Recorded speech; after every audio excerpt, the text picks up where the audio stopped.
एक बार की बात है, एक बौद्ध भिक्षु और उनका शिष्य गांव-गांव घूमकर लोगों को धर्म का उपदेश दिया करते थे।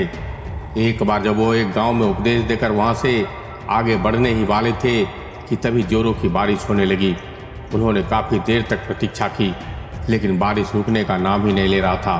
तो उन्होंने अंतिम निर्णय लिया कि इसी गांव में छोटी सी कुटिया बनाकर अगले कुछ दिनों तक रुका जाए। उन्होंने गांव के बाहर एक कुटिया बनाई और वो वहीं रहने लगे। लोगों को वो भिक्षुओं के मुंह से बुद्ध की शिक्षाओं को सुनना बहुत ही अच्छा लगता था। इसलिए प्रत्येक दिन बहुत से गांव वाले उनके उपदेश सुनने उनके पास आने लगे। गांव के लोग उन बौद्ध भिक्षुओं से गहरा स्नेह और मान सम्मान देने लगे। वो लोग उनके खाने पीने का सारा इंतजाम भी कर देते थे और बहुत से लोग उपदेश सुनने के पश्चात कुछ उपहार भी देकर जाते। इस तरीके से बहुत दिनों तक वो बौद्ध भिक्षु और उनका शिष्य उस गांव में ठहरे रहे। फिर एक दिन अचानक बौद्ध भिक्षु अपने शिष्य से कहते हैं कि हम काफ़ी दिनों से इस गांव में रुक चुके हैं, अब हमें यहाँ से चलना चाहिए। यह सुनकर शिष्य कहता है कि क्यों गुरुजी, हम यहाँ कितने अच्छे से रह रहे हैं, यहाँ के लोग काफ़ी अच्छे हैं, यहाँ हमें इतना मान सम्मान और उपहार भी देते हैं, क्यों ना हम लोग कुछ दिन और रुक लें और इसके पश्चात हम यहाँ से दूसरे जगह चले जाएंगे। पर तब तक हमारे पास बहुत सी दान दक्षिणा और उपहार भी इकट्ठे हो जाएंगे। शिष्य के मुंह से ऐसी बातें सुनने के बाद गुरु ने बोले कि नहीं, अब हम यहाँ और नहीं रुक सकते, हम यहाँ पर पहले ही रुक चुके हैं और हमें धन उपहारों को इकट्ठा करके करना भी क्या है। ये चीज़ें हम भिक्षुओं को किसी काम के नहीं है और हमें इनसे लगाव भी नहीं रखना चाहिए। हम तो त्याग के मार्ग पर चले हैं, फिर हमें इस धन को क्या करना है। गुरु ने शिष्य के आंखों में देखते हुए कहा कि हम आज ही यहाँ से चले जाएंगे और जो कुछ भी उपहार मिला है वो सब कुछ यहीं छोड़ दो और बिल्कुल खाली हाथ मेरे साथ चलो। शिष्य तो वे सारे उपहार अपने साथ ले जाना चाहते थे, लेकिन वो गुरु की आज्ञा का उल्लंघन भी नहीं कर सकता था। इसलिए वो जाते जाते कुछ चांदी के सिक्के बिना गुरु को बताए अपने पोटली में छुपा लेता है। जैसे वो कुछ दूर चले, उन्हें रास्ते में एक बहुत बड़ी नदी मिली। वो जिस गांव में धर्म उपदेश के लिए जाना चाहते थे, वहां तक पहुंचने के लिए उन्हें इस नदी को पार करना ही था। जैसे वो नदी के किनारे पहुंचे तो वहां एक नाव चालक नाव में बैठा हुआ था। उसने उन दोनों भिक्षुओं को देखते ही कहा कि मैं आपको नदी पार करा सकता हूँ। वैसे तो मैं लोगों से पार कराने के बदले 2 चांदी के सिक्के लेता हूँ, पर आप दोनों भिक्षु हैं, इसलिए मैं आप लोगों से केवल 1 चांदी के ही सिक्के बदले में नदी पार करा दूंगा। क्योंकि भिक्षु और उनके शिष्य के पास चांदी के सिक्के नहीं थे, इसलिए उस नाव चालक से बिना कुछ कहे चुपचाप नदी के किनारे आकर बैठ गया।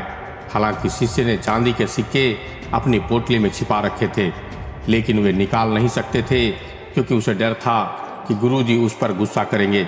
इसलिए वो भी गुरु के साथ चुपचाप यह सोचकर बैठा रहा कि देखते हैं बिना सिक्के के गुरुजी नदी पार कैसे करते हैं। लेकिन गुरुजी ये सोचकर किनारे बैठे रहे कि हो सकता है कुछ देर बाद यह नाव चालक खुद ही बिना सिक्कों के नदी पार करा दे, या फिर जिस गांव से वो अभी यहाँ आए हैं वहाँ का कोई भला इंसान यहाँ से गुजरे और उनके हिस्से का किराया भी नाव चालक को दे दे।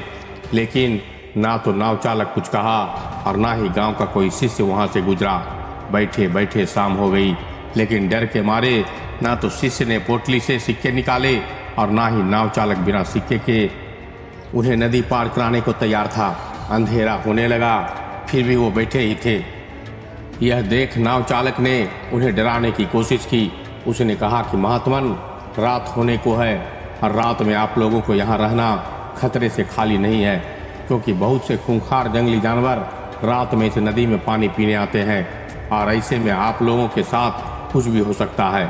इसलिए या तो आप जहाँ से आए हैं वहीं वापस लौट जाएं, या फिर मुझे सिक्के देकर ये नदी पार कर जाएं और अपने निश्चित स्थान पर पहुँचें।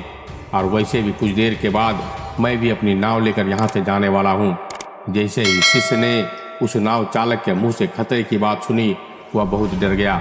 उसने तुरंत ही अपनी पोटली से 2 चांदी के सिक्के निकालकर नाव चालक को देते हुए कहा कि कृपया हमें जल्दी से जल्दी नदी पार करा दीजिए।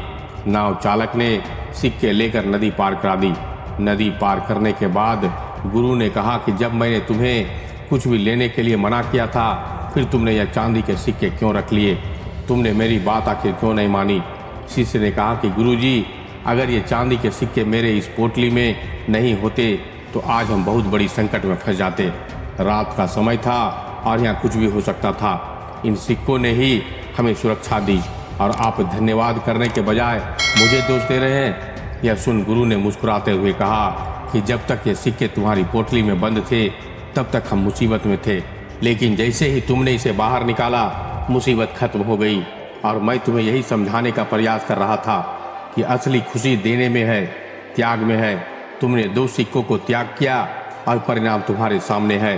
यह सुनते ही शिष्य को आभास हो गया। उसने बचे हुए सिक्के गरीबों में बांट दिए और वो दोनों आगे बढ़ते चले गए। दोस्तों, इससे सीख यही मिलती है कि हमें अपने जीवन में सांसारिक वस्तुओं से अधिक लगाव नहीं रखना चाहिए और अपनी आंतरिक खुशी पर ध्यान देना चाहिए और केवल उतना ही इकट्ठा करना चाहिए जितना कि एक सुखी जीवन जीने के लिए ज़रूरी है, ना कि दिखावा करने की और लोगों की नज़रों में अमीर दिखने के लिए। दोस्तों, हमें उम्मीद है कि इस कहानी से आप सबों को कुछ सीखने को मिला होगा।